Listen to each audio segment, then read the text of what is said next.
Hey, what's going on everybody? It's ETAPRIME back here again. Today we're going to be taking a look at a brand new mini PC from AEROFARA known as the Tank56. So in the past we've actually taken a look at least one AEROFARA mini PC powered by an Intel Celeron N5105. Relatively cheap on Amazon, great little performer. But recently they released the Tank56 and I knew I had to get my hands on it due to the specs and the odd shape of this thing. I actually really do like the way this thing looks.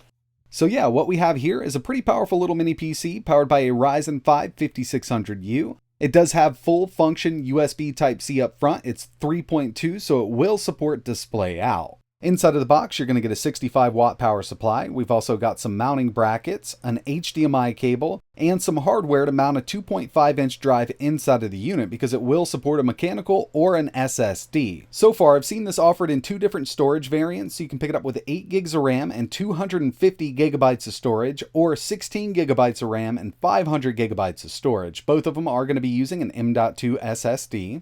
And as you can see, this thing isn't much bigger than an Xbox controller, so we've got a really small form factor PC here.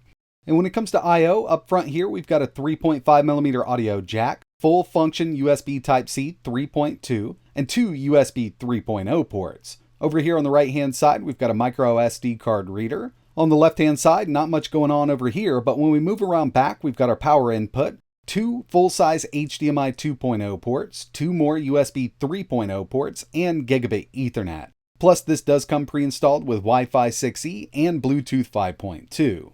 And real quick, I just wanted to show you the internals. The way they have this set up is actually pretty cool given the case they have. It will support an extra 2.5 inch drive. I would highly recommend using an SSD, but it slides right out with 6 screws, and it's actually using a Kingston M.2 SSD and Kingston RAM here.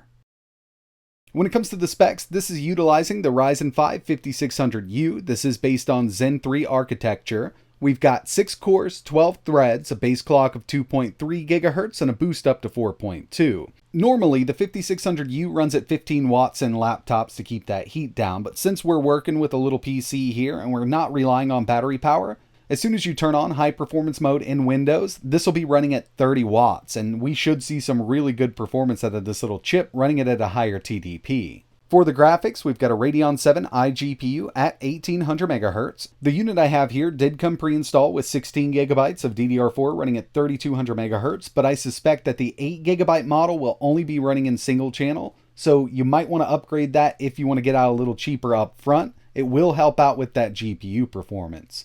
But with this one, we've also got a 500 GB M.2 NVMe SSD, Wi-Fi 6, Bluetooth 5.2, and for the operating system, we have Windows 11 installed on this unit. And here it is. So right now I've just got this plugged into a little 4K portable monitor, single USB Type-C cable going in. It'll enable touch. We can also do 4K 60 and this little monitor will do it. Overall, not a bad little experience, and I've tested the 5600U in the past and the H. This is a great little chip as long as you can get those TDPs up there. And like I mentioned, in high performance mode, this is running at 30 watts, so it can send enough power to the CPU and the GPU side of things to keep the clocks up on both. And in turn, we should see some really great performance out of the 5600U in this PC. So the first thing I wanted to take a look at was some 4K video playback from YouTube, and you might notice that everything's a bit hard to see on the screen, and that's because I don't have any scaling going on with this tiny monitor, and it is at 4K 60 FPS. It actually does support FreeSync, but we'll head over here to YouTube, go to a demo video, and we'll make sure we're at 4K. I've got Stats for Nerds up on screen, and the 5600U can definitely handle 4K video playback quite well. And we are at a true 4K 60 FPS here with no scaling. On the initial load in, we did get a few drop frames. I'm on Wi-Fi 6 right now. Usually I run over Ethernet. But overall, these are frames you'll never see drop to the naked eye. This thing really does a great job with 4K. And this is just streaming from YouTube. I mean, if you got a Plex server set up, you could use that. You could run from an external or internal drive, and you shouldn't have any issues at all. Even at a lower wattage, this will handle 4K 60. Next thing I wanted to take a look at were some benchmarks, and first up we have Geekbench 5 coming in with a single core score of 1407, multi 6055. With 3D Mark Night Raid we got a 14,323, and the final one I ran here was Firestrike with a 3,524. So these really aren't that bad given the form factor and power consumption of this little PC, but now I want to test out some PC games and see how this thing really performs. So the first game we have here is Genshin Impact 1080p medium settings, and it's doing a great job. I did see it dip down to around 58 every once in a while. I think that's kind of shaders caching in the background. But in the last few months, they have been doing some really nice little updates to this game, at least when it comes to performance on Windows. And on these Ryzen chips, you should get some great performance. Moving over to one of my favorite indie games. Now I do like testing this on lower end hardware, and usually I gotta go down to 720p low, but with this we're at 1080p very high and we're over 60. This is fully playable here, and it's so much fun. I mean, if you're into racing games, then you'll love the Art of Rally. Definitely give it a try. MK11, I mean, it's so impressive how well this game runs on lower end hardware. We're at 1080p with a medium-low mix. Now on the 5600H at a higher wattage, we can actually run this at full medium settings 1080p, but there were a few that I had to turn down to low. But either way you look at it, this game is fully playable on the 5600U. Here's Forza Horizon 5 at 900p with a low-medium mix, and this will run at 1080p, all low settings. You can get an average of around 65, but I wanted to see what we could do with it, and at 900p low-medium, we can get an average of 71 FPS out of this game. Pretty impressive, but it's another one of those games that's very well optimized.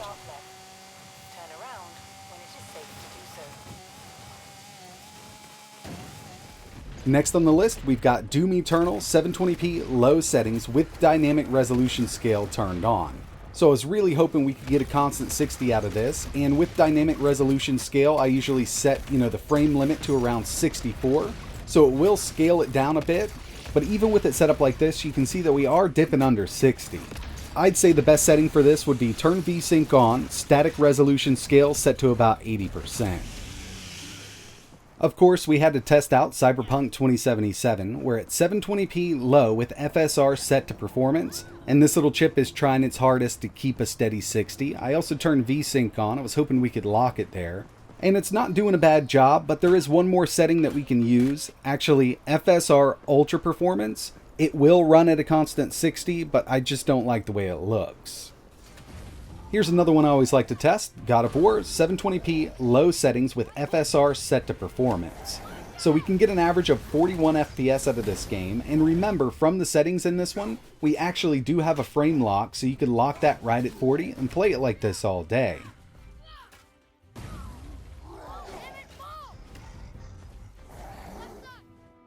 And the final game I wanted to test here was Spiderman Remastered, newly released, 720p low FSR performance, and with these little APUs, FSR is pretty magical because without it, we'd be really struggling even to hit 30 FPS, but with it set up like this, we can get an average of 44 FPS out of this game.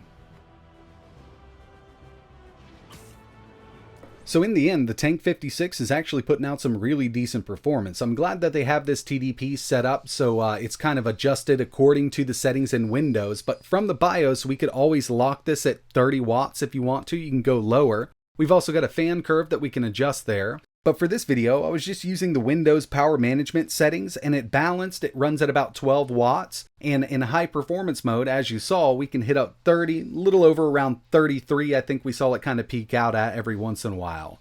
When it comes to total system power consumption from the wall using a kilowatt meter, this idles around 10 watts. Average gaming, it pulls around 42, and the maximum that I could get this to pull while maxing out the CPU and GPU was 57 watts. Remember, we've got a 65 watt power supply that comes included, so we're good there. And another thing to keep in mind is I'm in high performance mode. Using balanced mode will lower these significantly, but you're not going to get that kind of gaming performance.